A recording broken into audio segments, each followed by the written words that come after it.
ഒരു രാത്രി ലോകം നശിക്കാൻ അടുത്തിരുന്നു. ഒരാൾ മാത്രം ഉറങ്ങിയില്ല. അമൃതം നേടാൻ ദേവന്മാരും അസുരന്മാരും ഒരുമിച്ച് സമുദ്രം കലക്കി. പക്ഷെ ആദ്യം പുറത്തു വന്നത് അമൃതമല്ല, മരണം തന്നെയായിരുന്നു.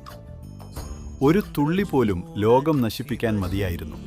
ആ വിഷത്തിന്റെ പേര് ഹലാഹലം. ദേവന്മാർ പേടിച്ചു. ശിവൻ ചിന്തിച്ചില്ല, ചോദിച്ചില്ല. അവൻ വിഷം മുഴുവൻ കുടിച്ചു. പാർവതി അവന്റെ കഴുത്തു പിടിച്ചു, വിഷം ഹൃദയത്തിലേക്ക് പോകാതിരിക്കാൻ. അതുകൊണ്ടാണ് ശിവൻ നീലകണ്ഠനായത്.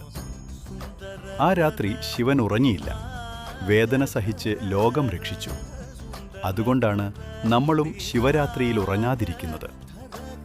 വിഷത്തിന്റെ ചൂട് കുറയ്ക്കാൻ, അവനെ തണുപ്പിക്കാൻ നമ്മൾ വെള്ളമൊഴിക്കുന്നു. ശിവരാത്രി ഒരു ഉത്സവമല്ല, മനുഷ്യബോധം ദൈവബോധത്തെ കാണുന്ന ഒരു രാത്രിയാണ്. ഇതുപോലുള്ള കഥകൾക്കായി സബ്സ്ക്രൈബ് ചെയ്യൂ. ശിവനെ ഇഷ്ടമാണെങ്കിൽ ഓം നമഃ ശിവായ എന്ന് കമന്റ് ചെയ്യൂ.